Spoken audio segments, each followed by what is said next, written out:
So this is my first speaking engagement since the fifth grade, where I was running for class president. And I botched it pretty badly. I think I even said a cuss word in fifth grade. That was not a good thing. Needless to say, I did not get class president that year. But I just want to say thank you for this opportunity. This truly is an honor to come up here and share a little bit about our story. And if I get emotional, it's because the story is real. And it took us a lot of, I don't know, it was very painful at times. And so I'll breeze through a lot of this that happened, but 5 years is a long time to go through some very difficult times. And I know I'm not the only one here who's ever had difficult times. We all go through them, but we learn a lot in those moments. So as we present today, we're going to have three different presenters. So Emory and Becka and I got together and we're kind of discussing how we want to present this. And we decided we were going to write two different speeches, all three of us, and we decided we're going to come up with, we want to do a little social experiment. We want to give you all the option of what you want to hear. So we created a very in-depth, very lengthy, 1 hour each presentation. And then we decided, well, let's do a second one, and it's an epic, highly refined brief lasting around 50 minutes. So I want y'all to decide. So raise your hand if you want the 3 hour technical, very detailed speech. Yes, you sir, back there, I see you. You smiled at me, that must mean something. All right, text me right now if you want the short one. No text, all right, I'm good. All right. So we live in a world that is surrounded by many distractions. We've got likes, comments, posts, follows, hearts, tweets, retweets, reposts, DMs, PMs. By the way, my daughter says it's not hearts, it's likes, but I always just say a little heart thing. PMs, chat. PM is private message, and DM is direct message. Thank you. All right. Messages, stories, live stories, tagging, hashtagging, geotagging, snapping, swipe right, swipe up, double tap, go viral, selfies. Take the perfect picture of me. Take the perfect picture of me and my friends. The perfect picture of me standing this way. Engage with me, follow me, tell me what you think about me, look at me. It's easy to become self-absorbed and self-centered in a world where it's always about just presenting who we are constantly in front of an audience that is all virtual. In 2008, I had a successful business. In fact, I was rated as one of the top 100 sellers on eBay's selling platform. A little bit of background on me. I've always been an entrepreneur at heart. Since I was 10 years old, I started my first business. And my dad was a United States Marine, hoorah, and we were sent to Okinawa, Japan, to do some, well, Dad was stationed there for 3 years, so of course the family went along with him. And as I'm there, I'm like, running around the Mama San and Papa San shops off the post. And I noticed that I haven't introduced my family. This is my family. Obviously you see me, my wife Colleen, she's not here today, she's homesick. My oldest daughter's Madison, she's 21, she's on the far right. And then my second oldest is next to my wife in the middle, the beautiful brunette. That is Faith Holtz, right there. And then next to her is Kelsey, she's actually with me in the back. And then I have Levi, which is my oldest son, Judah, and then Gabriella. So we have 6 children.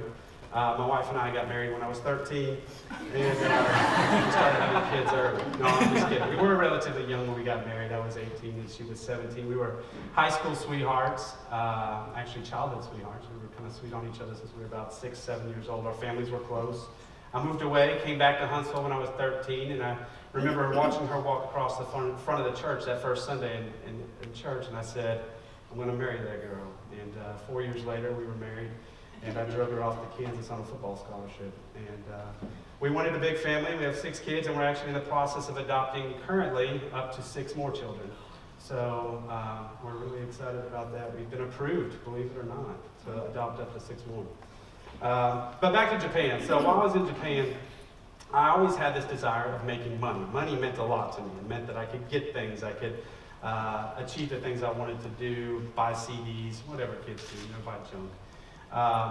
So I noticed that Okinawa had funny money. It looked like they had these things. Have anybody ever been to Japan? They have, oh, all right. They have a coin that's worth about $1. It's called 100 yen. And it's remotely close to the size of a nickel. So as a 10-year-old boy, I went and got me a roll of nickels, $2 worth of nickels. And I came home and I pulled out my hammer and I started hammering on the nickel, because the nickel was just a little smaller than 100 yen, just a little bit. And so I was hammering on this nickel, getting it right, and I got it to the perfect size, and I compared it with the 100 yen, and the thickness was spot on, and I was like, this is going to work. So I hammered out all these nickels, and I stuck them in my pocket, and I wrote off the post. And so in Japan, they have these little funny Coke machines. They don't take 50 cents, or they take 100 yen. So I thought, I'm going to see if I can drop one of these nickels in there, see if maybe I could do a coin return and get 100 yen back. Sure enough, I dropped that thing, I heard the clink, I was like, money. Hit the change return and outspit 100 yen. So I went all over the Okinawan island exchanging nickels for dollars. And so I got all these 100 yen. So I went back to the Japanese exchange. They had an exchange on the base where you could go and exchange your money. And I exchanged all those yen for more nickels. So now I had bags of nickels. And I'm coming home in the backyard, and I'm on the back porch. I can see it in my mind's eye, and I'm just hammering on this brick. And my dad has got to be wondering what in the world's going on. So he steps out on the back porch, and he's like, son, what are you doing? And I'm like, Dad, you're not going to believe this. And I proceed to tell him what I've done. Buddy, that was a rough night. That was a rough night. I know we don't spank our kids anymore today, but I got it. In a loving way. Dad was always a loving father. He was good at correcting me when I did stupid things like that. Who knows, I could have been up there with Bernie Madoff. But, Dad taught me the value of hard work and to do things right with integrity and honesty. And so I changed profession. I went to a landscaping business as a 10-year-old boy, and I started mowing yards and honestly. But in 2008, I had a successful business, and my wife and I I've been self-employed since I was 21, right out of college. I just went straight into our own business. I was buying laptops, and I would tear the laptops apart, I would fix the laptops and sell them on eBay. So there wasn't a lot of money in it, a little bit of side hustle, and so we had a lot of different side hustles going to make ends meet. And then I had this laptop that I had a hard drive caddy for that I could not find. I couldn't find the hard drive caddy for the laptop, and usually I was buying all of my parts on eBay. And so I'd buy products on eBay, turn around and sell them on eBay. So I'd buy the laptops, and they would need just simple fixes, and I'd turn around and make $50 or something on them, not a whole lot. I went out to my wife one night, and I was like, I just cannot find this hard drive. And I said, and if I do find one, they're going to be outrageous. And she's like, well, why don't you just tear the whole thing apart and sell it in parts? And it was like, light bulb moment. And I was like, I immediately went into the garage, broke out the hammer. No, I'm just kidding. Didn't break out the hammer. Took a screwdriver, dismantled the whole laptop, took pictures of it, and started putting it on eBay. So I was buying these laptops for like $50, maybe $100 at the most. I was now turning around and selling them for over $1,000. And so it was like, oh my goodness, I have hit something big. And so I went through, we did this for a long time on eBay, up to where I had become I was linked number 86 or something like that, the top 100 sellers based on revenue inside of eBay. I was very successful, did very, very well. I had the American dream. I had the nice cars, I had the nice house, I had the nice yard, the great kids, the vacations whenever I wanted. I was also like most self-made people, and that was prideful. One day my wife, who is, as you know, my best friend and accountability partner, there's nothing I can't tell my wife, and so I say this because she came to me and said, I feel like you have a pride matter in your heart, that you really are struggling with pride. And I'm like, I don't understand that. I made who I am. I don't know what pride. What are you talking about? And it was a little bit of contention, but I told her I would take it and I would pray about it. And so that night, I go out just about every night, and I try to pray. I pray for my family, I pray for my kids, and I pray for wisdom. And I was out praying, and I said, Lord, if my heart is prideful, I pray that you do whatever it takes to bring me low and to bring me into right alignment with you. We were going to Gatlinburg that weekend. My family and I were just getting away on another trip. And we were up in Gatlinburg, and we were relaxing, and we were maybe there a few hours, and I get a call from eBay. And eBay calls me up and says, hey, my account rep, he's like, I just want to let you know that right now buyer satisfaction has been 5%. That means that inside 100 transactions, you could have 5 negative transactions that happen, whether it be a chargeback, a negative feedback, something like that. We were only allowed up to 5%. I'm selling used electronics, so I'm selling laptop parts to people who don't know anything about laptops. They're trying to fix their own stuff because they're cheap. And so he then told me that'll be over the next 30 days. Over the next 90 days, we're going to drop it to 3%. And over the next 120 days, or 6 months, we're going to drop it to 1%. You'll have to maintain a 1% buyer satisfaction. At that point, I knew instantly that our business days are going to be numbered because we don't sell new electronics, and electronics are a very difficult venue to sell in. And so I got off the phone with eBay, and immediately PayPal calls me. PayPal is our credit card processor. This is 2008, so the financial crisis is just beginning, and credit markets are tightening. So PayPal calls me up. We're a cash-based business, so we just plow our money and turn our money over and over. And they call me up and say, hey, due to the financial crisis of 2008, we're going to have to put a reserve on your account, meaning that you're going to have $100,000 in your bank account that you cannot touch. And if you don't have it, we're going to hold 100% of everything that comes in until you get $100,000 put in this account. And then it's held indefinitely. Yeah, that was my response too. It really was. I was starting to feel the weight of something that I don't think I was prepared to deal with. And so I hang up with him, and I go in and tell my wife the news and the situation, and we're like, well, let's just shake it off. We're creative. We'll figure something out, and we'll make this work. And we go to dinner that night, come home. In the middle of the night, my wife wakes up, and we're pregnant this time. We're expecting our 4th, and she's miscarried. And it's the first miscarriage that we've ever experienced at this time. So now it's just like the weights just really start piling on. So over the course of the next 5 years, I'm just going to give you a little bit of a rundown of kind of what happened. And this is 5 years, so this is not just like, oh, 1 month and you're back on your feet. And through this whole time, you're losing everything. You really feel like you can turn it around. I'm a very self-made person. I have a lot of belief in myself as a person, and the belief that I can do anything. If I put my mind to it, I can crush it. And that was my mindset. And my belief was that I made who I am. Nobody made me. I made me. And I had a well-established business fall apart. We ended up miscarrying a total of 4 children over the course of 5 years. It was very painful because we are a family that loves children. So it was very crushing to us. We had countless sheriffs knocking on our door. I don't know if you know anything about when you start to lose things. First, it starts with the creditors calling. They start giving you phone calls. They annoy the fire out of you because they want their money, rightfully so. But I couldn't pay them. And so soon they were filing lawsuits against us, and the sheriff delivers a summons to your door. So I'm out trying to figure out business. My wife is at home dealing with the sheriff on the doorstep, and it was often. We were sued numerous times, had our cars repossessed. Remember I said we had those nice cars? I had a Hummer, had a 68 Camaro that I completely restored, had a Navigator. I mean, pretty much anything I wanted I could get, but I was doing it the wrong way. I was financing it all. So we had our cars repossessed. There's nothing like watching your car drive off into the sunset on the back of a repo man's truck.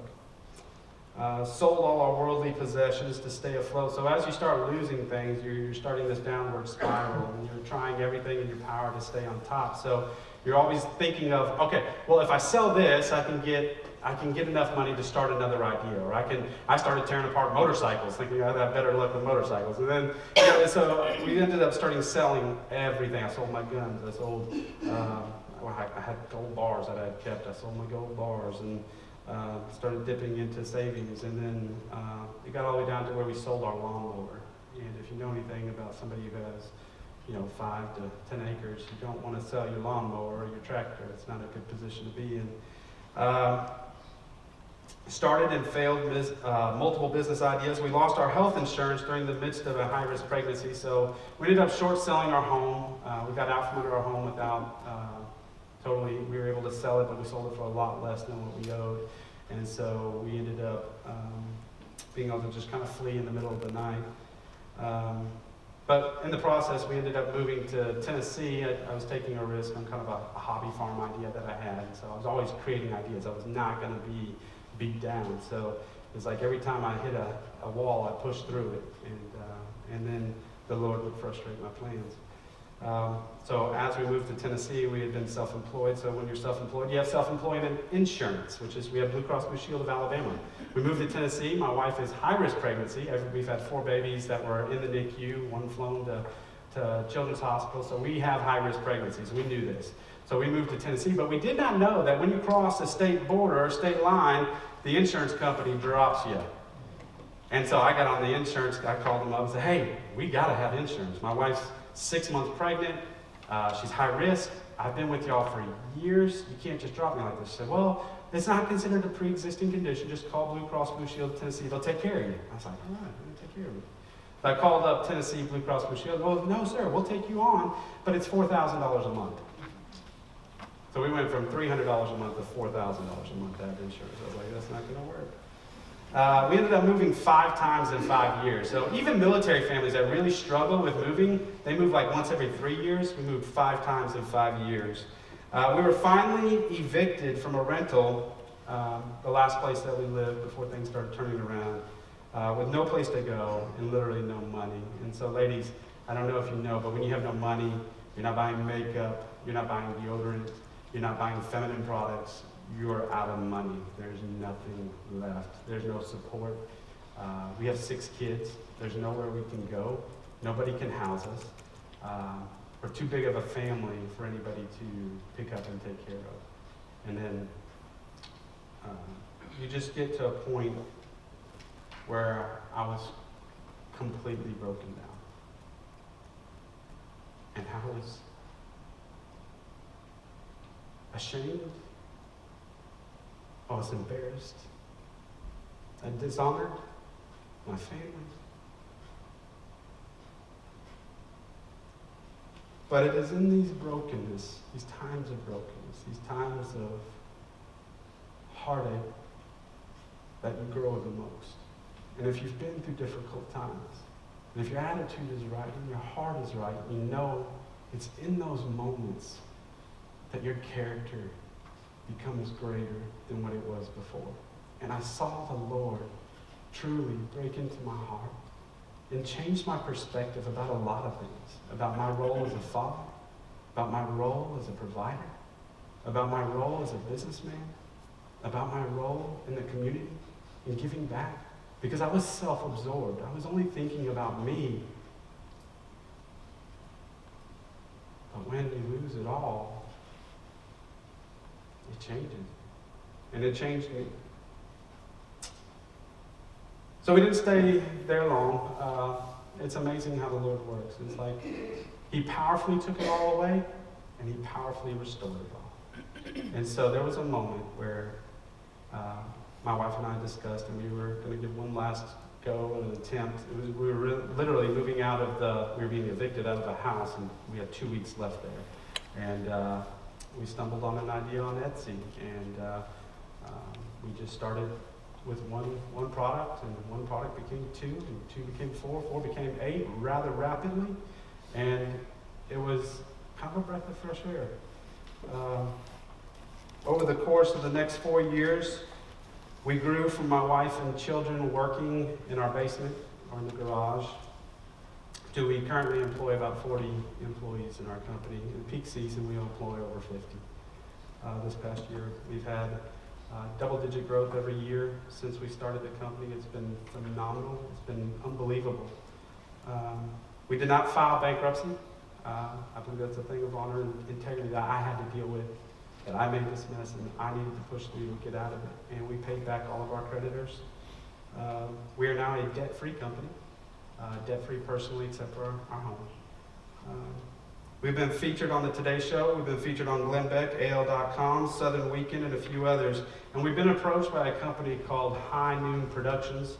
They are the creators of Fixer Upper and Cake Boss. And they called us up a couple years ago and wanted to do a TV show based around our leather business and our family, and we turned them down.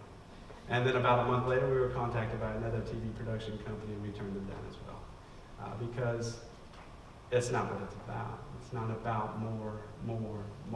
It's about plowing into my children, plowing into those that I come in contact with. Emory, Becka, the people that work at our company, we're trying to do business with a different perspective.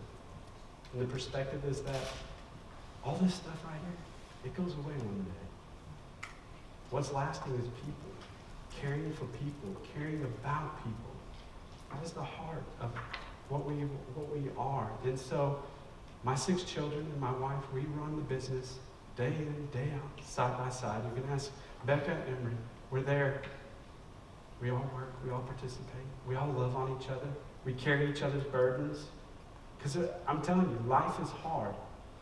It will throw a curveball at you that you're not expecting. And let's lift each other up. Let's think about each other. Let's build each other up. That's what life is about. It's about connecting. And I think social media sometimes can be a very dangerous place where we feel like we're connected, but in essence, we're really not connected. So I challenge y'all to connect with each other.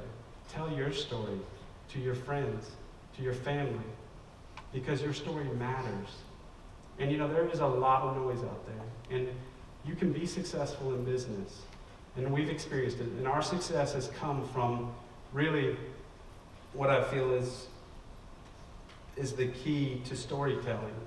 And I think it's a key that a lot of us in the business world miss, and that's being vulnerable, which I'm being up here by telling you my story, because that's not something you often want to share or tell. Being vulnerable and being authentic. And I think that's what we try to encompass at Holtz Leather. We're real. It's like what you see is what you get. We're not putting on. Who we are is who we are. And that's our vision. So with that, I'll turn it over to Becka, who's going to talk a little bit more about the marketing side of things. So our business is built around our story. It absolutely is. So how many of you guys want your business to be one that is known and loved and still growing 100 years from now? This is the goal that we have for Holtz Leather. As you heard from Rick, he wants this to be a business that he can pass down to his children and their children and all the generations that follow that.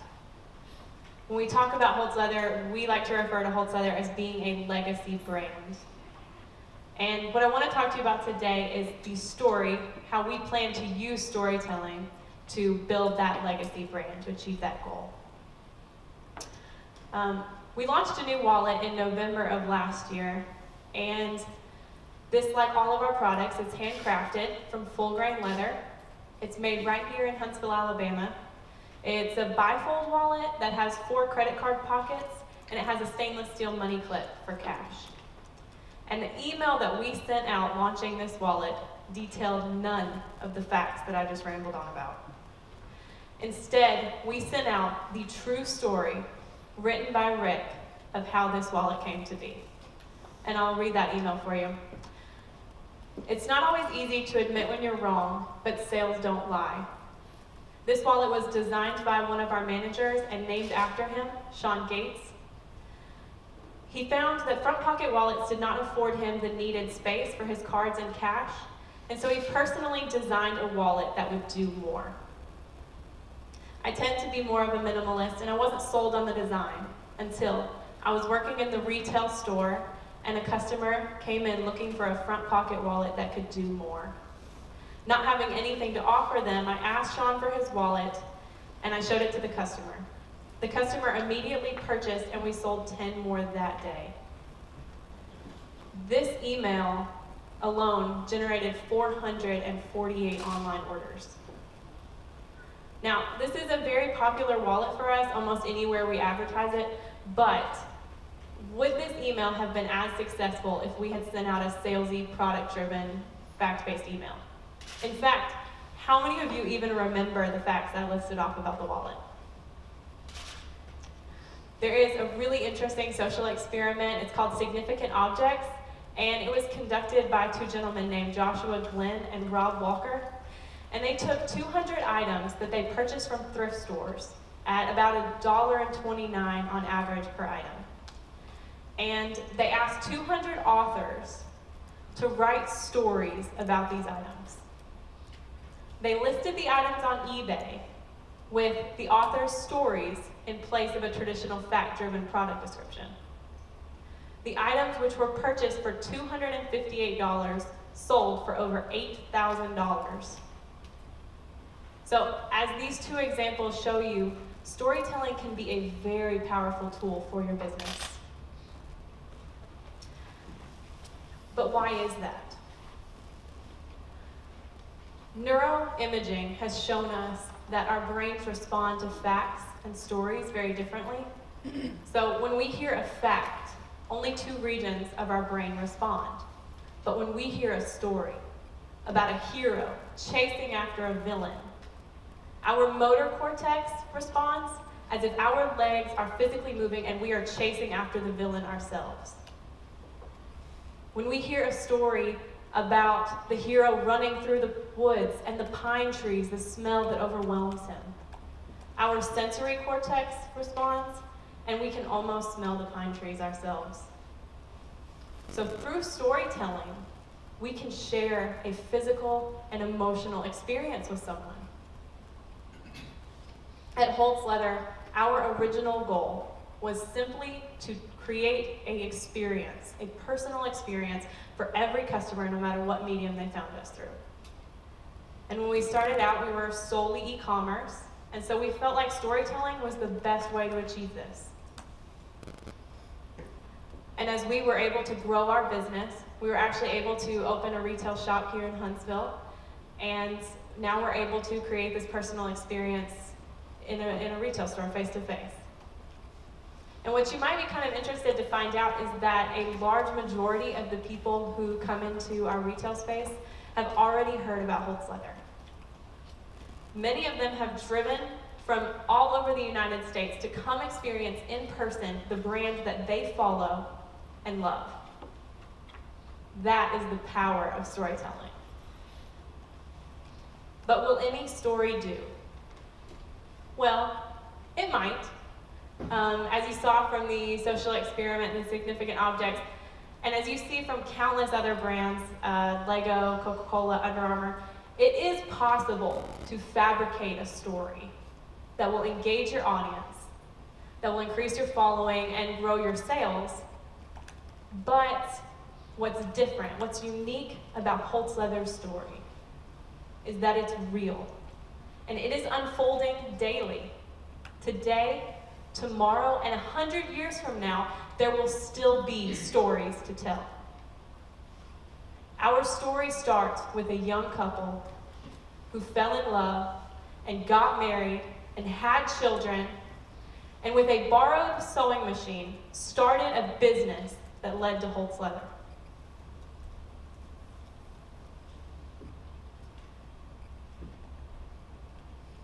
I have to think where I was going with that.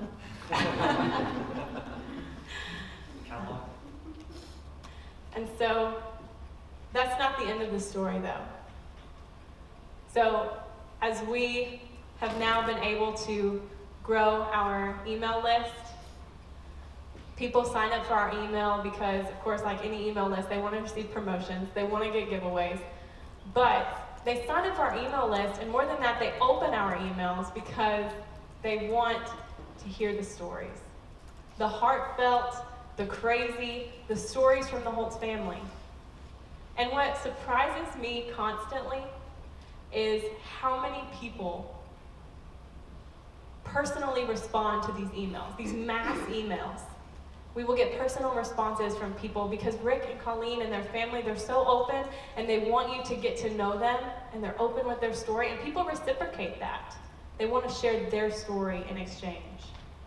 And now we're building relationships through storytelling. All of our products are named after something that inspired them, whether that be people, historical figures, things, times, places, family members. And the wallet that I told you about, that's named the Gates wallet after the manager who designed it. And to create this experience on our website, we're telling these stories when you land on that product page. It's not bullet points, that's there if you need to know the bullets, but this is an experience that you can hear about this wallet. And our catalog was probably one of our proudest accomplishments from last year, and you have those in front of you to look at as well. And we created this catalog, and we were honored to be able to ship it all over the U.S. to people who requested to hear more about the Holtz family. They wanted to hear more about our employees and about our hometown, Huntsville, Alabama. We featured a lot of local businesses, local places. All of the people in the catalog, we didn't use any models. Those are all our employees at Holtz Leather. And the whole catalog paints a picture for you as if you were able to come and experience our shop. These are the people you would meet. These are the stories you would hear. And these are the places you would visit while you were in town. And that genuine and constantly unfolding story is the story of Holtz Leather. That is the story that people relate to. It's the story that people share with their friends. It's the story that people sign up for our email list to be a part of. And it's the story that people drive 100 miles to experience in person. That is the story that we are using to continuously build our legacy brand. And I'm going to turn it over to my colleague, Emory Eledui. So it was a cold, chilly November morning when I came into work on a Monday. Sat down at my desk, I opened up my laptop, and I saw an email. Now at Holtz Leather, we plan out all our marketing. We have our emails scheduled in advance. We think through what we're going to say. So that's why I was a little surprised, because there wasn't supposed to be an email going out that morning. There wasn't supposed to be a video attached to that email either, yet there I was looking at this subject line of an email that gets out to all 60,000 of our email list recipients. And that email title said, "This is why we don't make videos." As a video guy, I was a little disconcerted. So good morning, my name is Emory Eledui. As Will mentioned earlier, I am the media director / video guy / photo art person, do a lot of those different things, but I wasn't always a creative. In fact, I didn't always think I was a creative. I started off with my degree in mechanical engineering from here at UAH, dabbled a little bit in the military, and then moved back here working defense contracting until I found myself making videos for a leather company. So that's not all to say to pat myself on the back or to rub my Ranger tab, but to say that anyone can tell a story, especially your story. There's nothing more powerful than your own story. Now, when I say the words video production, what are the things that come to your mind? Maybe you envision Steven Spielberg on the set of his next blockbuster movie. Maybe you're envisioning J.J. Abrams filming on location in Tatooine. All of these things I always thought was like, that was the key to making a successful movie. It's the big budgets, the big cameras, it's the even bigger camera crews. And so of course, like to tell a good story, you have to have all these big things, because that's what makes a great movie. But then, occasionally you go into the movies, even just down here at the Monaco, and it's like, they spent millions, maybe even billions of dollars on this movie, but then you leave and you're kind of like, man, there's just nothing to it. And so, how is it that they could have spent all this money, used all these resources, and done all this, and yet kind of come up with a lackluster product? That's because the heart of every successful movie, the heart of every successful video, TV commercial, Instagram post is one thing, and that's story. Now, one of my favorite pieces of cinematic storytelling is the first few minutes of Disney's movie Up. Has everybody seen Up? I feel like, pretty much everybody's seen it. And in the matter of minutes, Pixar is able to communicate a heart-wrenching story that gets me every single time. I mean, talking through, and there's no words even. And just walking you through their life, their day, falling in love, starting on life together, and yet every time it just rocks me to the core. And when you think about what is it that makes it, so powerful? I mean, there's no intergalactic warfare, there's no exotic places. It's just their story.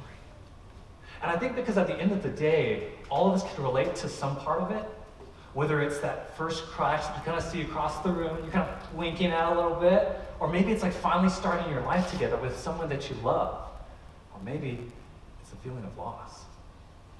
All of those things make us connect with that story, make it rock us to the core, and yet it's just their story. So really what it comes down to then, we understand story is so powerful, so how do we find our story and communicate in a compelling way? So I like to break it down into 3 main pieces. Now, there's a lot of different ways that you can break down how to look at a story, but I find this the most simple way. So first of all, we have the explanation. Sometimes called exposition, but that's kind of a fancy word, and I like explanation because it's a little simpler for me to understand. Then we have the conflict and the resolution. So let's take a look at an example. Again, I'm kind of on a Disney kick right now, so let's think about Finding Nemo. A very simplistic way to break this down would be explanation. Father loses son. Conflict. Father searches for son. Resolution. Father finds son. Not exactly the most riveting story that I've ever heard if you just break it down like that. So let's dive deeper into understanding what makes this story of Finding Nemo so compelling.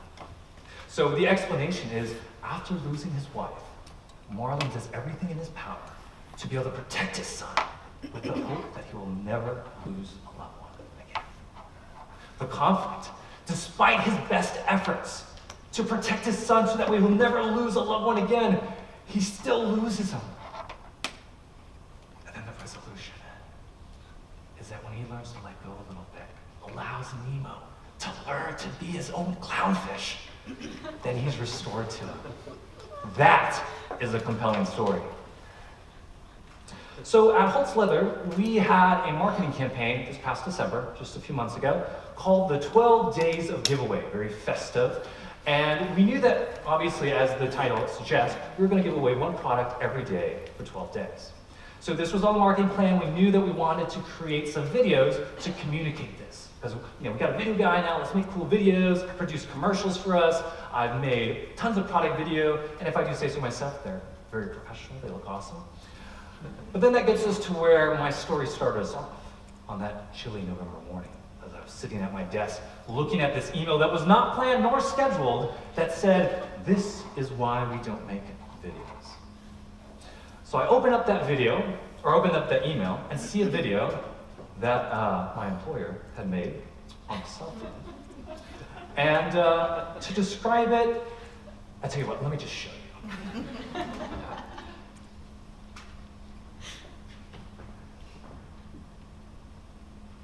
12 days of giveaway, gym bag, yes. 12 days of giveaway starting now. Well, see, it starts now. I'm not filming now. You're filming right now. No. It started out as so. So. Don't start a sentence with so. Black Friday. Yes, but don't read your notes. Okay. All right, we ready? Take 3. So Black Friday, starting Black Friday. You can't say that. All right, you got your notepad. All right. That went on for 4 minutes and 33 painful seconds. As a video guy, I'm just so stressed out. I'm like, okay, what am I gonna do? How am I gonna recover from this? Like, this is not professional video. It's shot in vertical. Like, come on. Like, even like Walmart fights, at least turn it horizontal for us, you know? And I'm just like racking my brain. Okay, so there, we can always recover. You can always recover. I did a little PR stuff on the Arsenal for a little while, so I was like, okay, we're gonna recover from this. I'm gonna save the brand. So I start storyboarding. I got this huge whiteboard. I love whiteboard. It's like 4 foot by 8 foot. It's on rollers. And so I'm out there just like going to town. Okay, explanation, conflict resolution, explanation, conflict resolution. And I got nothing, man. I got nothing. I don't know how on earth I'm supposed to recover from that video. And also, like, if I'm honest, like, all my buddies know that I do video stuff for Holtz Leather. And so I can just imagine they're one of these 60,000 people getting this email and be like, Emory, things are kind of gone downhill, you know? And I'm just thinking like, oh my goodness, what am I supposed to do? Like, I'm just so stressed. Like even now, like I'm getting stressed thinking about like, what am I supposed to say next? Okay, all right. So I'm sitting there trying to figure out how to recover. And I take a step back. And I start thinking, you know, that whole story stuff we're talking about before? You know, I've still got this mentality of like intergalactic warfare is the key to success.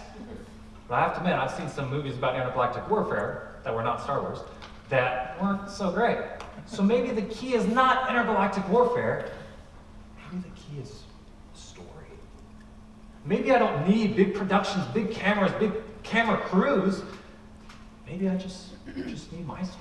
Our story, Holtz Leather's story. So I took a step back and started breaking down this concept. Okay, so what is it that you just saw? Well, explanation. Okay, the explanation is we're trying to communicate that we're doing 12 days of giveaways. Okay. Conflict is we mess up a lot and it's kind of silly sometimes. All right, I still don't feel overly confident with this. And then resolution, like, hey, if you stick around with us, we'll communicate this to you. And I'm like, you know, maybe there's something to that. Maybe that could be the story. What if the story was about us being honest? What if the story was just like, hey, this is who I am. My name's Emory. I'm a little nervous to be up here speaking in front of you guys. I wear aloha shirts because my dad's from the South Pacific and I think that's cool. Like, that's my story. What do you think about that, you know? And then the thing that really started getting me is as we let the video kind of go throughout the day, like the views were racking up. You know, and as like a millennial, I'm kind of like, views do mean a lot to me. And I'm like, okay, what is going on here? It's a poor quality video and it's racking up tons of views, maybe even more than my TV commercial that I spent a month producing. And so I'm like, you know, maybe this is it. So what if I create this new video campaign, the 12 days of giveaways, and guess what our storyline is? It's that we're just normal people. We run a leather company, we have a lot of employees who are not professional, like camera talking in front of us. And we just tell that story. And like, maybe people will connect that like, hey, we're honest, we're open, we're explaining the things to you. And maybe, what if that works? Okay, so let's take a look at an example. So we end up producing 12 more videos following that, where instead of us doing the J.J. Abrams, and don't get me wrong, I like J.J. Abrams, but we did it Holtz style. This is gonna be great. Okay, here we go. Hi, I'm Melissa. Why did I wave, Caitlin? I've got to. Oh, okay. Hi, I'm Melissa. I lead the customer service team, and this is my brother.